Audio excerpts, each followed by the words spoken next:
Bapak-bapak, ibu-ibu, saudara-saudara kaum muslimin rahimakumullah. Murai di dahan dan koko ayam di kandang, dunia ini penuh dengan berbagai macam kesibukan. Sejak dari petani yang turun ke ladang, pedagang yang berangkat ke pasar, pelajar yang menuju sekolah, sampai kepada pegawai yang berangkat ke kantor, seluruhnya tidak lain untuk mencari sesuatu yang bernama bahagia. Setiap orang menginginkan kebahagiaan, dan tidak seorang pun menginginkan kesengsaraan dalam kehidupan ini. Namun nyatanya tidak setiap orang yang ingin bahagia mengetahui jalan yang harus ditempuhnya untuk sampai kepada kebahagiaan itu. Maka pada kesempatan pertemuan kali ini, saya ingin menyampaikan sebuah hadis dari junjungan kita baginda Nabi besar Muhammad sallallahu alaihi wasallam yang termuat dalam kitab Mukhtarul Ahadits An-Nabawiyah, di mana beliau bersabda, arba'un min sa'adatil mar'i. Ada 4 perkara yang merupakan tanda dari orang bahagia.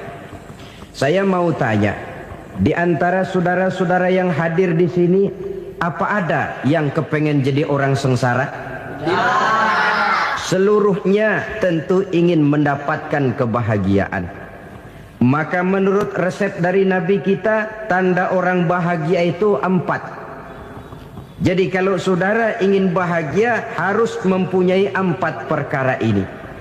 Yang pertama, orang bahagia itu kata Nabi, darun wasi'un. Punya rumah biar bagus asal gede.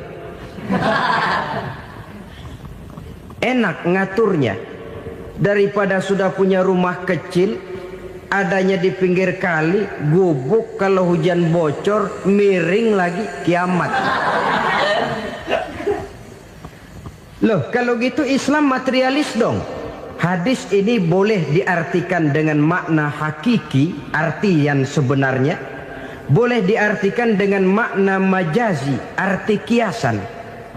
Kalau dia diartikan dengan arti kias, maka yang dimaksud darun wasi'un ay qalbun wasi'un. Rumah yang luas tidak lain daripada hati yang lapang. Karena di situ kunci kebahagiaan yang sebenarnya. Walaupun kita cuma tinggal di petak berukuran 2 kali 3 meter, kalau hati kita luas rasanya rumah itu. Tapi biar rumah kita halamannya saja puluhan ribu hektar, ada kolam renangnya, kamar tidurnya tidak lagi terhitung. Kalau hati yang menempati rumah itu sempit, maka akan terasa sempit jugalah rumah itu. Tempat bergantungnya tidak lain adalah hati.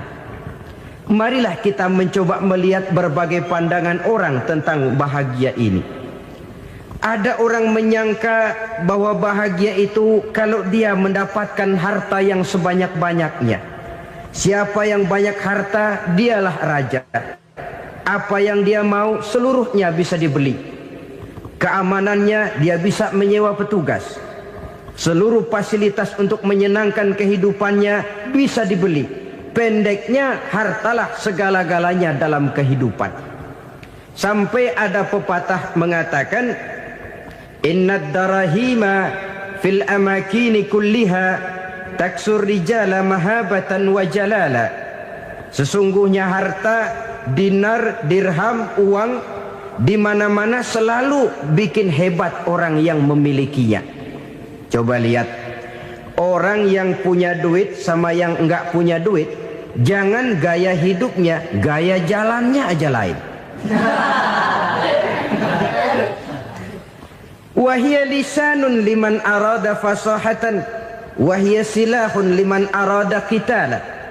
Uang adalah senjata yang paling ampuh bagi orang yang mau pergi perang, dan lidah yang paling fasih bagi orang yang mau bicara. Kalau bicara dengan lidah macet, cobalah bicara dengan harta, lancar. Sampai ada pepatah demikian, segalanya bisa diatur dengan harta. Maka di kalangan orang yang berpandangan semacam itu, Seluruh kegiatan hidupnya hanya terfokus kepada bagaimana mengumpulkan harta yang sebanyak-banyaknya.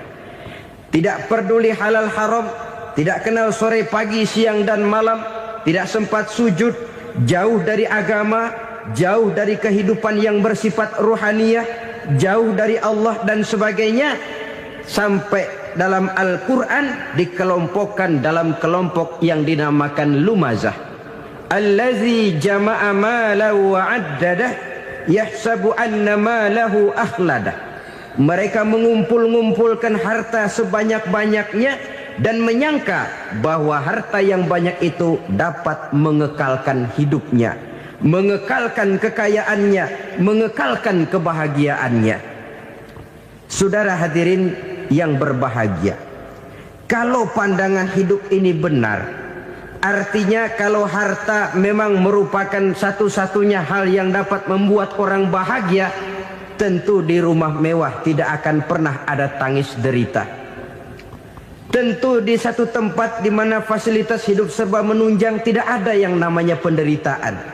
Tapi suka dan duka, sedih dan gembira, senyum dan tawa adalah milik setiap orang, baik dia punya harta maupun dia tidak punya harta.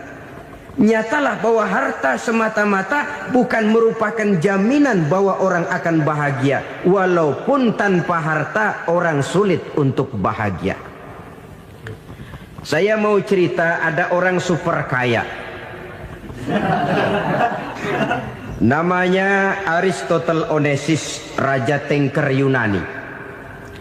Dia punya kapal tanker saja konon sampai 11 banyaknya. Punya perusahaan penerbangan yang disebut Olympic Airlines. Punya hotel di berbagai kota besar di dunia ini, sejak dari New York, London, Paris, Rome dan sebagainya. Bahkan punya pulau yang dia namakan Pulau Scorpio. Ini kan namanya sudah kaya nggak tanggung-tanggung, punya pulau. Nah, dia punya 2 orang anak, yang satu laki-laki namanya Alexander, yang satu perempuan namanya Maria Onassis. Seluruh harapannya tertumpah kepada anak lakinya Alexander ini, yang akan meneruskan usahanya, meneruskan kekayaannya, meneruskan dinastinya. Apa yang terjadi? Ternyata anak yang dia harapkan yang bernama Alexander ini mati muda dalam kecelakaan pada waktu dia olahraga. Apa olahraganya? Namanya olahraga anak orang kaya, golongan jet set. Olahraganya olahraga pesawat terbang. Jatuh, ya nggak kapungut, habis mati. Tinggal satu anak perempuannya, Maria Onassis. Tapi anak perempuan ini juga malah urakan. Terakhir dia pacaran, bahkan kemudian kawin sama orang Rusia. Rupanya Aristotle Onassis ini broken. Kekayaannya yang berlimpah ruah, perusahaannya yang begitu banyak, siapa yang akan meneruskan? Siapa yang akan menggantikan? Sampai kemudian dia mengurung diri di Pulau Scorpio dan mati di sana secara mengenaskan.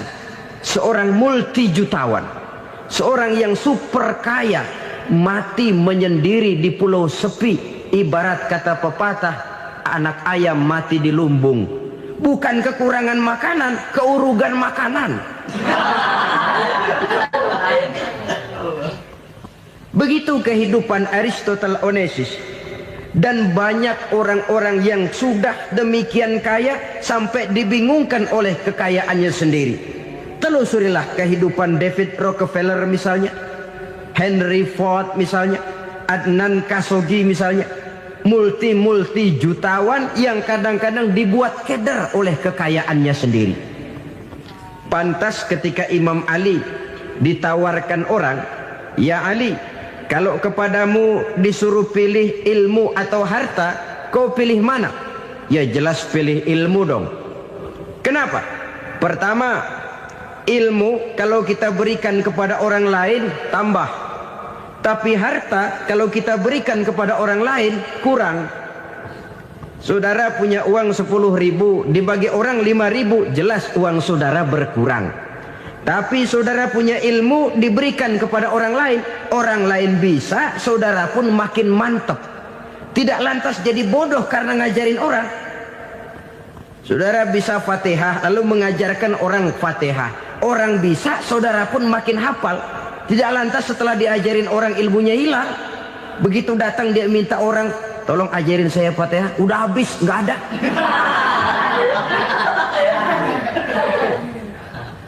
Yang kedua kata Imam Ali, ilmu menjaga kita.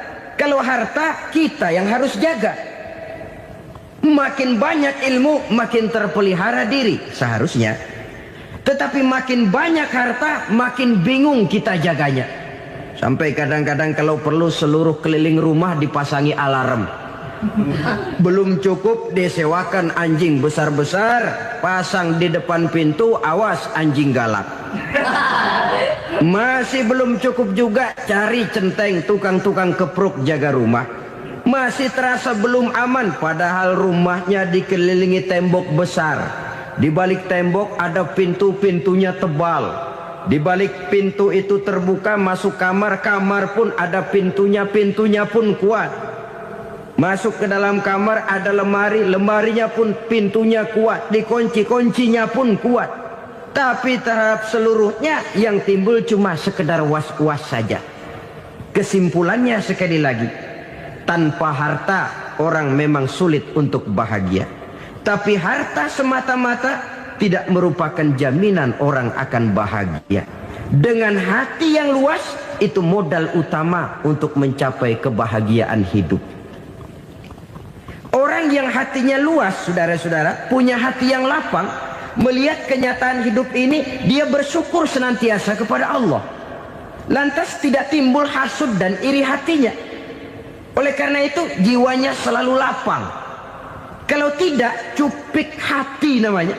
Dangkal pandangan, tidak senang melihat orang lain dapat nikmat, dan itu sering dijadikan contoh.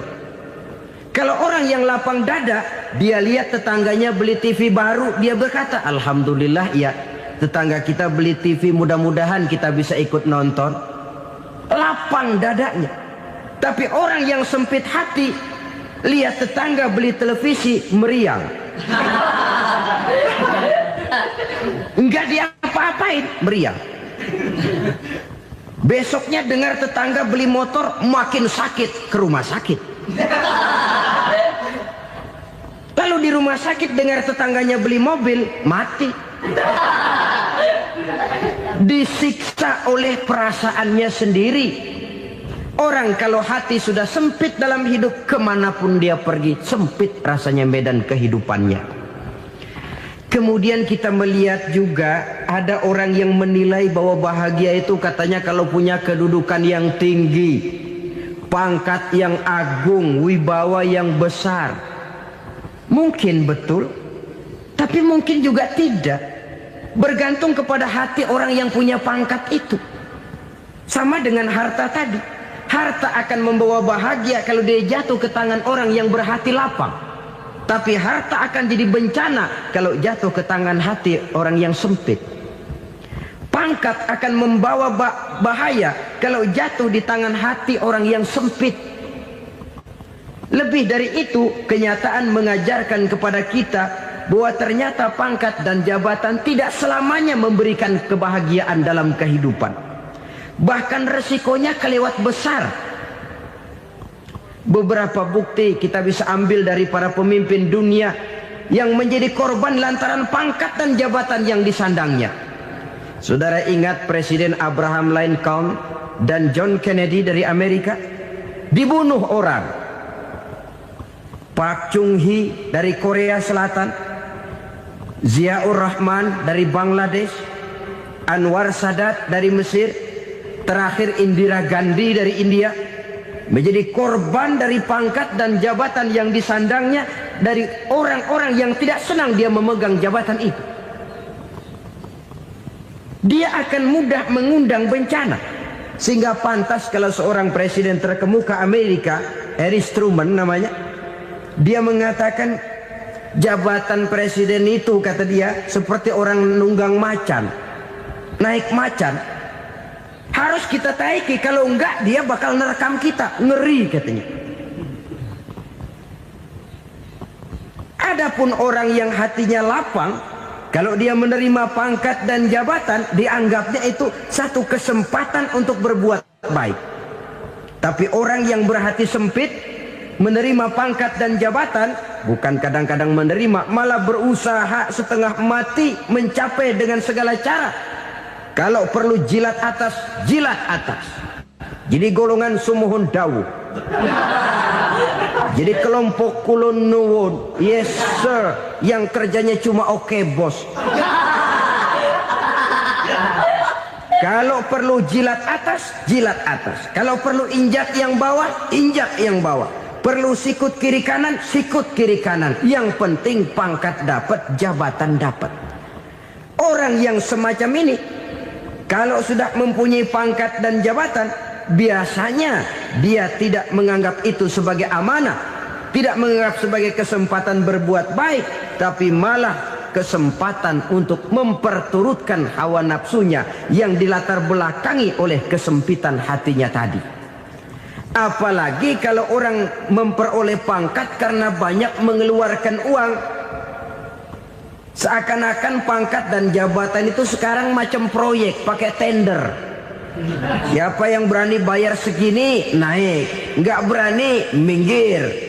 Padahal logikanya, kalau orang mencapai satu jabatan karena banyak mengeluarkan uang, hampir bisa dipastikan bahwa setelah jabatan itu dia pegang, langkah pertama yang akan dilakukannya ialah berusaha bagaimana uang yang dia keluarkan supaya kembali. Ya paling kurang pulang modal dulu dong. Soal mikirin rakyat soal nanti, tapi ini modal harus pulang. Itu celakanya kalau orang memperoleh pangkat dan jabatan cuma karena banyak mengeluarkan uang. Jarang orang yang mempunyai keyakinan dan pandangan bahwa pangkat dan jabatan merupakan amanah. Jadi sekali lagi, pangkat dan jabatan mungkin saja membawa kebahagiaan kalau jatuh ke tangan orang yang berhati lapang. Tapi bisa jadi bencana kalau dia jatuh ke tangan orang yang mempunyai hati yang sempit. Dan lagi-lagi stresnya hati yang lapang. Lalu sebagian orang, saudara, ada yang berpandangan katanya bahagia itu kalau jadi orang terkenal, mempunyai popularitas, menjadi idola di kalangan remaja, di kalangan orang tua, di segala lapisan masyarakat. Padahal makin populer orang makin terikat dia. Ya kalau macam kita ini kan nggak punya nama, nggak populer, tengah malam buta mau nongkrong di warung Tegal aman. Tapi pangkat, jabatan, kedudukan, popularitas menyebabkan kita diikat dengan berbagai macam peraturan. Cuma mandi sama ke WC saja yang nggak dikawal.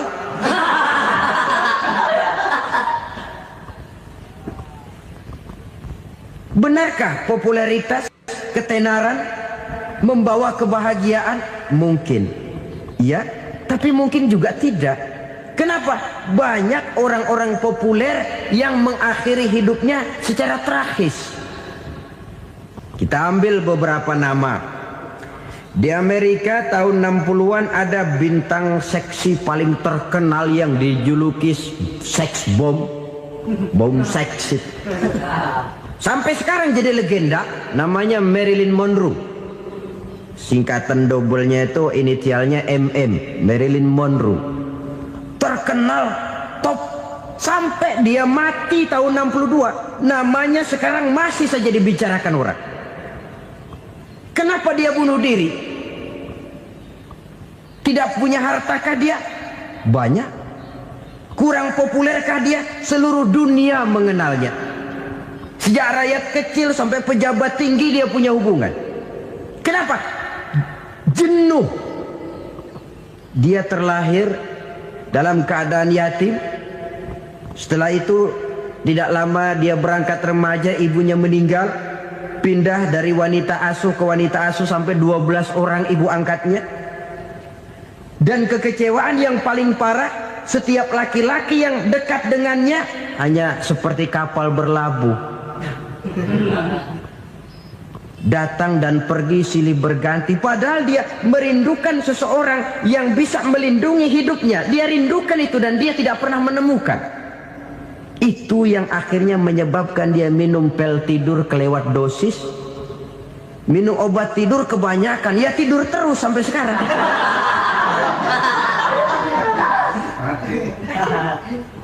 Dia mengakui, saya telah memiliki ketenaran, tapi saya tidak pernah hidup dalam ketenaran itu. Saya pandai main sandiwara, tapi saya ingin hidup dalam alam yang real sebagaimana umumnya orang. Itu yang dia rindukan. Menyusul jejak yang namanya Marilyn Monroe ini, Billie Holiday, saudara kenal tentu. Di rumah sakit dirawat. Dia juga minum obat overdosis, mati lagi. Jimi Hendrix minum obat tidur overdosis kelewat batas, mati lagi. Lalu yang menghanyutkan diri di danau, Janis Joplin dan Brian Jones. Ini orang-orang populer, orang-orang terkemuka yang mengakhiri hidup secara tragis, bukan karena tidak terkenal, mungkin karena sudah saking terkenalnya. Contoh paling belakangan, Bruce Lee. Wah, ini tukang-tukang keprok tentu kenal siapa dia. Sampai sekarang pun tabir kematiannya masih merupakan misteri. Dan yang masih hidup juga menunjukkan gejala yang aneh. Michael Jackson, rumahnya di Beverly Hills itu dijaga sedemikian rupa, dan dia selalu curiga kepada setiap makanan harus steril, bersih dari segala macam kimia. Kemana dia pergi, itu tukang-tukang keprok sudah selalu menjaga dan mengawal, dan dia seakan takut menunjukkan mukanya yang asli. Hingga kalau tampil ke tengah di luar show, dia kadang memakai pakaian yang tidak menunjukkan dia yang sebenarnya, takut dikenali orang. Ternyata popularitas sering jadi momok yang meracuni kehidupan manusia. Oleh karena itu, benarlah junjungan kita pada saat beliau mengajarkan orang akan bahagia kalau dia mempunyai hati yang lapang. Nah, sekarang masalahnya untuk mendapatkan hati yang lapang, caranya bagaimana? Kita kembali kepada konsep Quran. Allah mengajarkan, ala inna bi dzikrillahi tatmainnul qulub. Ketahuilah bahwa dengan banyak mengingat Allah, hati akan tenang, jiwa akan lapang.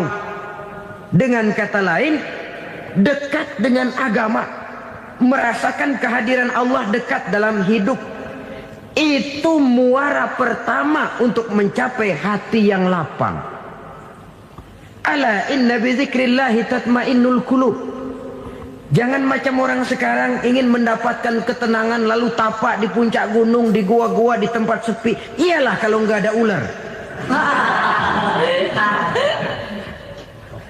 Kalau tergigit ular berbisa, ketenangan belum, mati jelas itu. Islam positif untuk mendapatkan ketenangan. Ala inna bi dzikrillahi tatmainnul qulubi.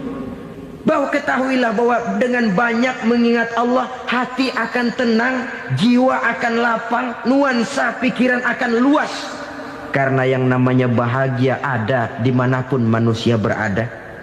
Di kampung ada bahagia, di kota ada bahagia, di ngarai, di lembah, di gunung, di hutan, di lautan, di angkasa luar, dimanapun bahagia itu ada kalau kita bermodalkan hati yang lapang ini.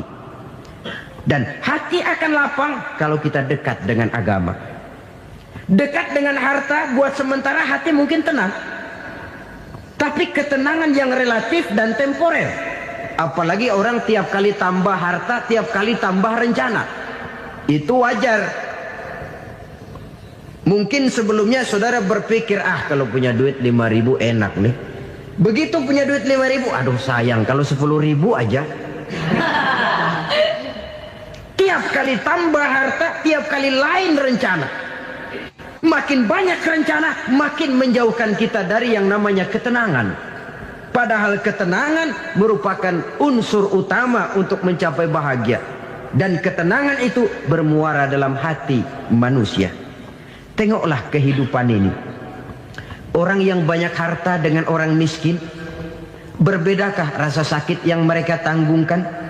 Rasanya tidak. Walaupun si kaya tidur di kasur empuk berselimutkan sutra mahal, sementara si miskin meringkuk di balai bambu yang keras dan kasar. Apabila maut datang, dia juga tidak pernah pilih bulu. Maut datang menjemput si kaya di singgasana keemasannya, dikelilingi oleh para pengasuh, dayang dan inang serta para pengawal. Dan maut pun datang menjemput si miskin papa, sehingga ia tergelepar di tepian jalan. Kedua-duanya bernama mati. Kalau nyata bahwa sakit yang ditanggung si kaya tidak beda dengan sakit yang ditanggung si miskin, bukan harta semata yang membuat orang bahagia. Hati yang tenang, jiwa yang lapang penuh kedamaian, karena banyak berzikir dan mengingat Allah, itu merupakan modal utama untuk mencapai sesuatu yang bernama bahagia.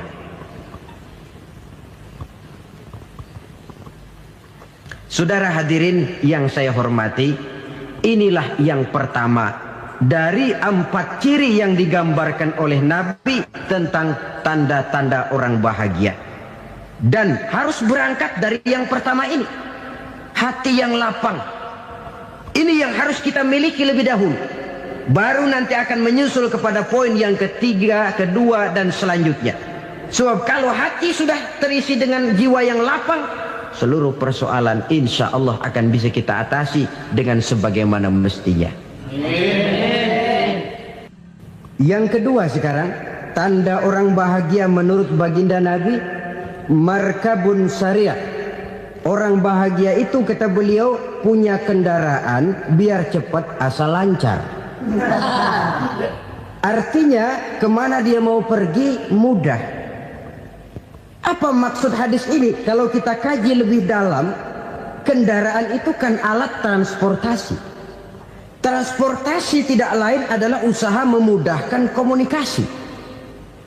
Pindah dari situ kepada teori bahwa manusia adalah zon politiker, makhluk bermasyarakat yang tidak bisa memenuhi kebutuhan hidupnya secara sendirian. Kita memerlukan keberadaan orang lain dalam kehidupan ini. Untuk memakai baju saja kita sudah perlukan petani yang tanam kapas, pabrik yang memintal kapas jadi benang, pabrik yang menenun benang jadi kain, sampai kepada mesin jahit, sampai kepada tukang jahit. Itu cuma untuk memakai pakaian saja. Tidak seorang pun di antara kita yang sanggup memenuhi kebutuhan hidupnya secara sendiri. Kita perlu orang lain. Maka kebebasan dalam arti mutlak, kebebasan tanpa batas, itu tidak mungkin ada dalam kehidupan. Karena kita mengadakan yang disebut interaksi sosial. Setiap kegiatan kita tentu melibatkan orang lain. Menurut kita barangkali kita bebas jalan di jalan raya semaunya, tapi orang lain berkendaraan pun merasa bahwa ini ada juga jalan haknya, dan begitu selanjutnya. Oleh karena itu, maksud dari kendaraan yang cepat ini adalah khulata'uhu ma'as solihin. Lingkungan pergaulannya terdiri dari orang-orang soleh. Pergaulannya luas. Kemana dia pergi ada temannya. Kesulitannya ada tempat dia cerita. Dan kesulitan kalau sudah diceritakan kepada orang lain, taruh kata orang itu tidak bisa menolong, namun menceritakannya kepada orang yang kita percayai, kan paling kurang sudah mengurangi beban jiwa, mengurangi tanggungan batin, merasa masih ada tempat kita cerita. Maka lebih baik orang awam yang mau bergaul ketimbang orang setengah alim tapi ngunci pintu. Sebab nantinya akan timbul sikap picik, cupik pandangan, dan tidak luas menghadapi kenyataan dalam kehidupan ini. Namun yang harus kita garis bawahi, pergaulan memang mesti luas. Namun jangan sekali-kali lupa bahwa pergaulan sangat besar pengaruhnya dalam ikut membentuk kepribadian manusia. Sehari-hari bisa kita bilang, kalau kita dekat sama tukang minyak wangi, sekalipun nggak dibagi minyaknya, baunya tentu dapat. Betul? Tapi dekat sama tukang elas, walaupun nggak kena apinya, asapnya mesti kena. Kalau Syauqi mengatakan lebih jelas lagi, man asyaral asrafa asa musyarrafan wa muasyiral anzali ghairu musyarrafin. Awalam taral jildal hakira muqabbalan bisagri lamma sara jildal mushaf. Siapa yang bergaul dengan orang mulia, dia bakal ikut menjadi mulia. Tapi siapa yang berteman dengan orang hina, dia tidak bakal ikut menjadi mulia. Tidakkah kau lihat, kata Syauqi, kulit kambing yang hina pun dicium orang ketika menjadi kantong Quran. Kulit kambing hina, kalau dia sendirian gak ada yang mau cium. Tapi begitu dia bergaul dengan Quran, menjadi kantong Quran, dipakein minyak wangi, ditaruh di tempat yang tinggi, mau diambil dicium dulu, dibawa dengan penuh hormat dan hati-hati. Kulit kambing yang hina lantaran berteman dengan Quran, numpang mujur. Tapi coba lihat kalau kulit kambing berteman dengan kayu, jadi beduk, habis. Zohor dikemplang, asar dipukul. Itu pun sedikit saja, cuma salah milih teman. Yang temannya Quran dihormati orang, yang temannya kayu lantaran jadi beduk, gelap-gelap subuh orang udah kemplangnya.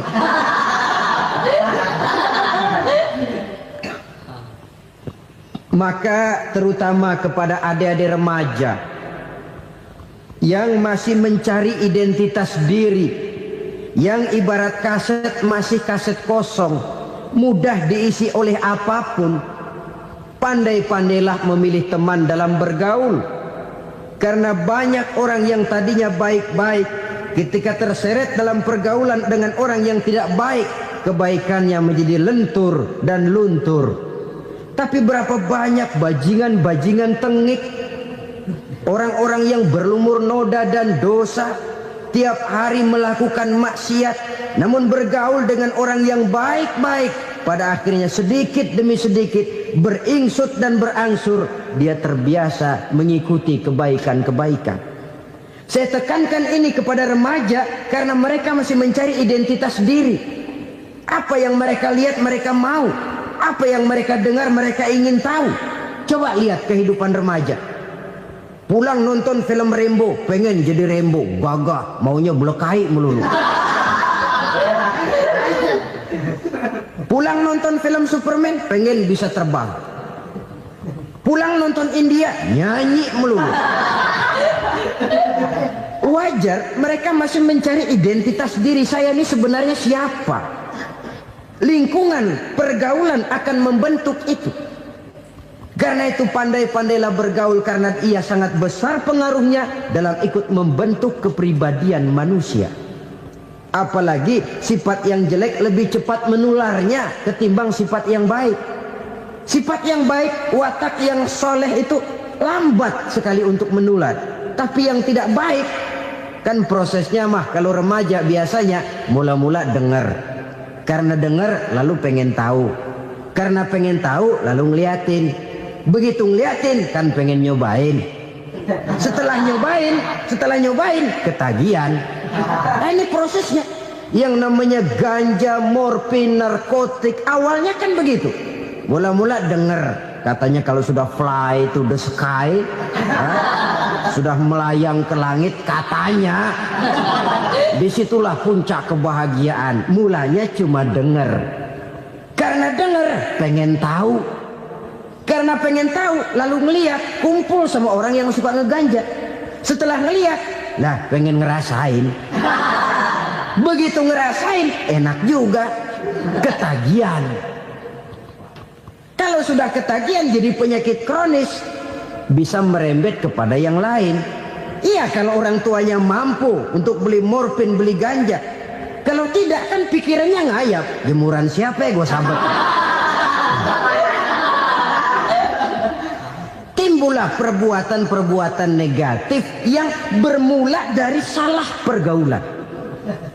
Apalagi buat adik-adik remaja yang tinggal di kota-kota besar, yang pengaruh budaya, pengaruh kesenian, pengaruh struktur kehidupan yang nampak makin individualistis, di mana persaingan tajam, tensi ekonomi tinggi, orang mudah mengalami stres. Pandai-pandailah dalam bergaul, sekali lagi, karena ia sangat besar pengaruhnya dalam ikut membentuk kepribadian manusia. Orang bahagia punya kendaraan yang cepat, artinya punya pergaulan yang luas, dan lingkungan pergaulannya terdiri dari orang-orang yang soleh. Kemana dia pergi, ada teman. Kesulitannya, ada tempat dia cerita. Tapi kalau sudah menyendiri, hidup sendiri, kesulitan dipikiri sendiri, bisa mati belum waktunya. Tidak ada tempat berbagi rasa, tidak ada tempat bercerita, tidak ada tempat mengurangi beban dalam kehidupan.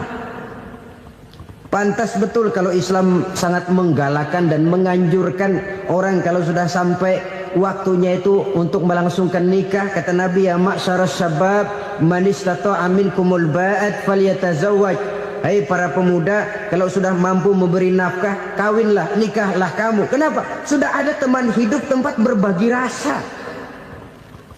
Kesulitan kalau ada tempat cerita akan lebih ringan ketimbang kita telan sendiri, walaupun bobot kesulitannya sama beratnya.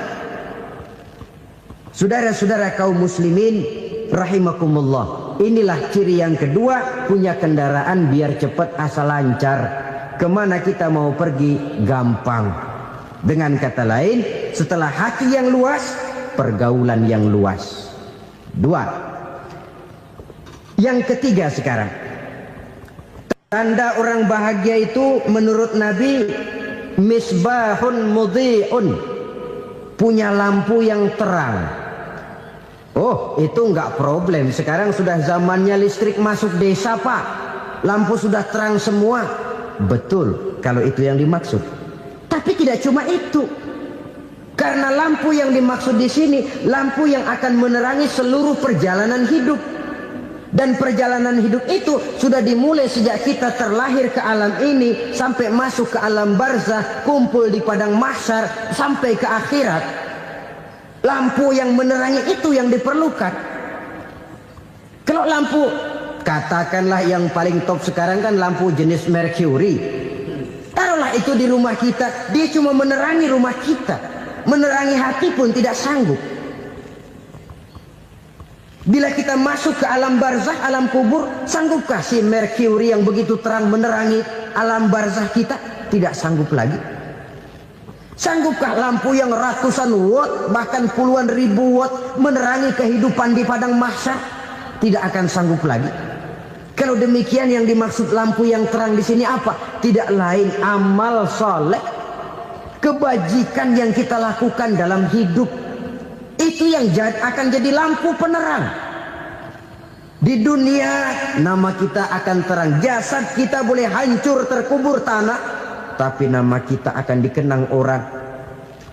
Begitulah kalau orang meninggalkan kebajikan dalam hidup seperti sekarang. Ribuan orang tiap saat berziarah ke kubur Imam Syafi'i, ke kubur Imam Malik, ke kubur Imam Ghazali, ke kubur orang yang baik-baik, orang yang soleh-soleh. Kebajikannya yang ditinggalkan, yang mengukir namanya dengan tinta emas. Sehingga saudara sudah terbaring di alam kubur, orang lewat, Allah, ini kuburannya Fulan bin Fulan, dulu ini kebaikannya Masya Allah, saya ikut merasakan. Mari kita mampir sebentar, kita Fatihah. Mohon disampaikan Allah pahalanya kepada almarhum. Al-Fatihah. Itu kalau orang baik-baik. Lalu saudara tanya, Pak, orang mati dikirimin Fatihah apa nyampe pahalanya? Saya jawab, kalau saudara nggak percaya, mati dulu dah. Nanti saya Fatihain, tungguin di sana. Umpama nggak sampai, balik lagi kemari. Sekarang ini kan maunya otak-otakan saja. Kalau nggak masuk otak, nggak percaya. Padahal alam gaib itu nggak bisa diotak-otakin. Sama saja dengan saudara pernah dengar cerita kapal tanpa emas tenggelam kan? Pernah nggak? Di mana? Ya, di laut Masa Lembo. Begitu ketampung Mas tenggelam, ratusan penumpang itu terjun ke laut, dipermainkan gelombang, berjuang menghadapi maut itu. Orang lagi timbul tenggelam di lautan, dihantam ombak, kita tengokin pakai helikopter. Pak, lagi timbul tenggelam ya? Iya, tolongin. Jangan khawatir Pak nih, saya kirim intan Pak, harganya 10 juta. Kira-kira orang yang timbul tenggelam di laut seneng nggak? Ya. Kan mahal toh intan 10 juta. Kenapa dia nggak senang? Karena intan 10 juta dalam kondisi seperti itu tidak sanggup menyelamatkan dia. Dia akan girang kalau dikirimin ban mobil bekas, dikirimin papan terentang atau bambu. Intan yang 10 juta dia nggak girang. Ban mobil bekas yang 1000 perak, tuh pegang, itu yang dia girang betul. Inilah sebabnya Nabi berkata, mal mayyitu fi qabrihi illa kal ghariqil mutaghawwis. Orang yang meninggal di alam kuburnya seperti orang timbul tenggelam di lautan. Yantaziru da'watan min ahli, menunggu doa dari keluarganya yang masih hidup. Duh, bapak saya sudah meninggal, saya sayang benar sama dia. Kirimin kulkas ke kuburannya Itu sama saja dengan tadi orang tenggelam di lautan dikirimi intan yang harganya 10 juta, tidak sampai.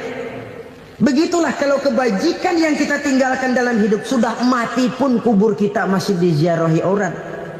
Tapi kalau jahat yang kita tinggalkan, boro-boro lah orang mau doa lewat dekat kuburan kita juga serem. Tuh bajingan no, dulu mati dipendem di situ tuh. Jangan lewat situ, ntar kesurupan, jangan. Lewat saja orang ngeri. Konon lagi membacakan Fatihah dan mengirimkan doa.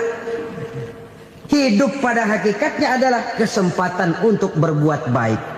Maka sekali kesempatan itu diberikan, manfaatkan dengan sebaiknya. Sebab kesempatan kedua tidak akan pernah ada. Kesempatan berbuat baik di sini, di akhirat sudah pembalasan namanya. Sekali kesempatan itu dicabut, dia tidak akan pernah dikembalikan lagi. Kata Iqbal, hidup tidak mundur ke belakang, Bung. Berhenti diinjak orang, mundur hancur. Tidak ada kata mundur dalam hidup ini. Berhenti diinjak orang, mundur kecebur. Tidak ada kata lain. Harus maju dalam kehidupan, dalam artian yang positif. Hidup adalah kesempatan untuk mengumpulkan kebajikan yang sebanyak-banyaknya. Di situ nilai daripada manusia. Sekarang ini memang nggak kelihatan kok, orang yang banyak pahala sama yang banyak dosa nggak kelihatan kok.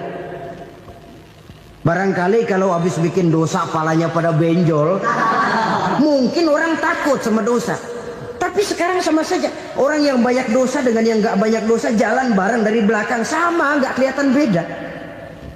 Tapi ada waktunya di mana pahala memegang peranan, di mana dosa diperlihatkan. Sama saja kalau kita bawa mobil siang, lampu kan nggak begitu berfungsi. Apa lalu bilang, alah ini lampu berat-beratin, copot-copotin aja dah. Tidak perlu begitu. Kenapa? Pada suatu saat malam senja akan datang.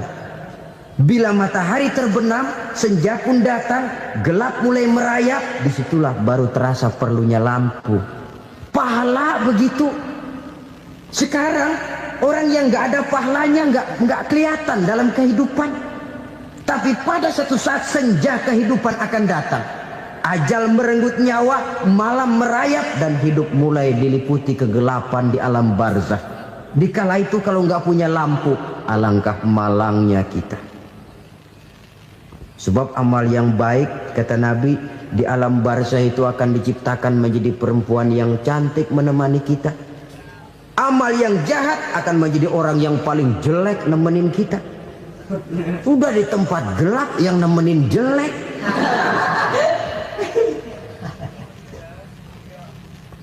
Kaum muslimin rahimakumullah.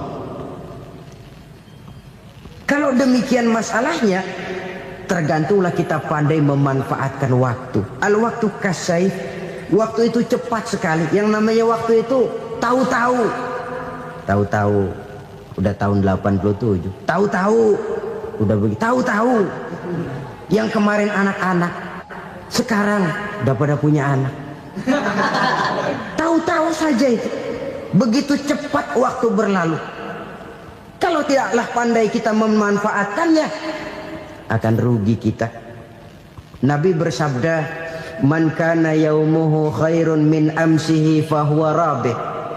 Barang siapa yang hari ini lebih baik daripada hari kemarin, itu orang untung. Hari ini lebih baik daripada kemarin. Bulan ini lebih baik dari bulan kemarin. Tahun ini lebih baik dari tahun kemarin. Itu orang yang beruntung. Tahun kemarin sembahyangnya maghrib doang, sekarang udah tambah isya. Tahun kemarin cuman Idul Fitri aja ngancem bener, sekarang udah tambah Jumat, lalu tambah lagi maghrib, tambah lagi isya, dan selanjutnya. Hari ini lebih baik daripada kemarin, itu orang yang beruntung.